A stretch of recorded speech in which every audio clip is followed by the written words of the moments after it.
Hey babies! Just wanted to share a little quick something with y'all. So, you already know if you've ever been read by me or another medium or you've done a reading for someone else, it is imperative that you have a candle and or a glass of water on your left hand side to neutralize any energies from the reading, to make sure that you don't pull anything in yourself, and to make sure you don't take in anybody's energy, because you never know what people be walking with. People be having spiritual STDs. Anyway, so the point is, this is its own form of divination, and it's really, really cool. So something I like to know is the bubbles in a glass of water. So typically, when there are bubbles all over the glass, everywhere, that means that the person needs to cleanse. That means that there's a lot of heavy energy that they have on them. Maybe they work in a field where they pull in a lot of energy from folks. Maybe they do things that might not be the best for them. Maybe they're always tired, stuff like that. And it could also, in extreme cases, mean that somebody has texted them or put, heavy energy on them. Maybe there's mal de ojo, something like that. Typically, you'll feel that when you're reading this person or whatever the case is, if you are conducting the reading. But I wanted to pull some attention to this glass so I can show you as an example. So, as you can see, there are bubbles, but only at the top. So what this means is that Spirit is requesting offerings. So these offerings can include stuff like tobacco, can include flowers, mostly things that are not for eating, are just like of energy. So because it's on the top, you can think of air. You can think of the element of air. You can think of the immaterial. You can think of stuff like that as offerings. So you can light you up a little blunt. You can blow it at them. Most folks will do a cigar. Sometimes folks will give them rum, stuff like that. But let's say that the bubbles were on the bottom, right? On the bottom. Because it's on the bottom, you can think of it as heavier energy, requiring something a little bit more sturdy with a little bit more weight. So you would give them food offerings. You might give them food that they really like. You might ask in a meditation, what kind of food do y'all want to eat? Maybe they want to eat some ancestral foods. Maybe they want some fucking fried chicken. Maybe they want some cake. Maybe they want tres leches, whatever that is for them, right? So I don't really find that it happens too much being towards the bottom. Usually this will come up when spirits need elevation as well. So let's say you have an ancestor or a spirit guide that dealt with a lot of trauma in life. Maybe they underwent abuse. Maybe they were living in a time of war, stuff like that. That creates heaviness in their spirit. So when it's down here, it means they need some help elevating and moving away from that, right? And again, if the cup is full of bubbles everywhere, you need to do a cleanse. You need to work with some herbs like rue, hyssop. If it's super heavy duty, maybe if you're the reader and you're getting a headache reading this person, they might want to take a bath with anamu. If you are this kind of person and you need a bath, holla at your girl. However, this is also something you can do on your altar. So typically, if you have an altar, it's really important to have a glass of water. I say glass because a plastic cup is not going to really convey the like bubbles as well. And it's just easier. It's easier to see what's going on in there. So reading your cup on your altar is a really great way to see what's going on with your guides, what's going on with you.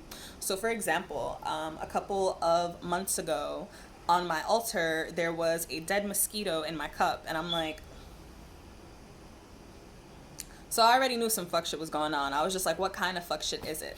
2 hours later, someone who was in my life previously, who was kind of parasitic, follows me. And I was just like, you see, Spirit was trying to put me onto the bullshit. So I cleansed the cup, obviously, and I blocked them. And I was like, thank y'all for letting me know what the vibe is. So stuff like that will happen on your altar. Your guides will find ways to give you signs, to give communication to you based on that. Now, with a candle, you can always tell what's going on with a candle. Maybe let's say you're doing a service for yourself, right? And the top of the candle is black. This would basically mean, well, let's say that this whole thing was burnt out already. It's finished, boom.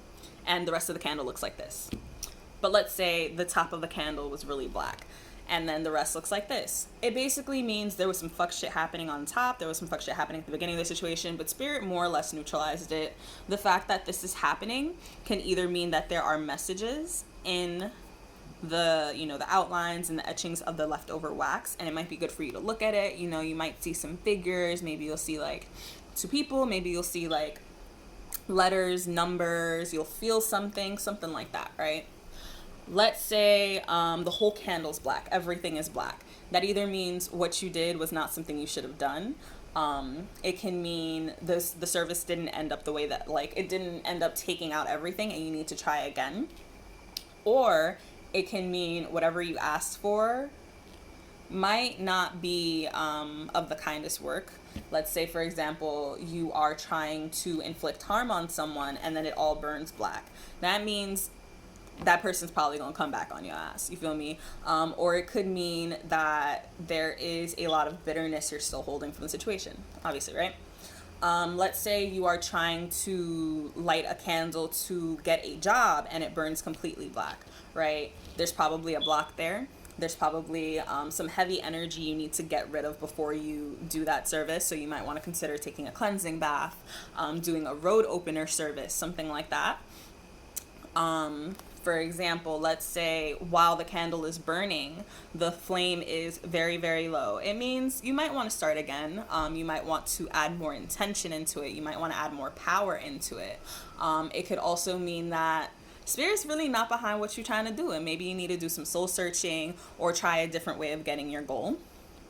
If the flame is really high, you're good. You don't have to worry about shit. That's the best feeling in the world, when the flame is like this big. It'd be kind of crazy though when the flame is still too. It's just like, we're making it happen.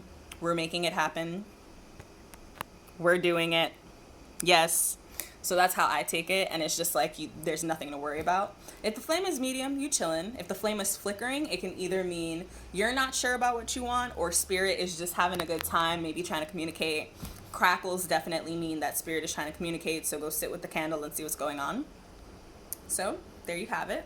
Thank y'all so much for listening to this. I hope that you have fun. I hope that you do divination on top of divination when you're reading for other folks, when you're reading for yourself, when you're using these things. I typically don't use a cup of water or a candle when I'm reading for myself because, you know, it's my energy, I'm good. But when you're reading for anyone else, make sure you do this. People talk all the time about, you know, I was reading and I got a headache, or, you know, I felt sick after, because you didn't have anything to protect yourself. It's like doing a reading for someone is almost like having sex with someone. It's like you're exchanging energies, you're learning about each other in a very intimate way, and these are your condoms.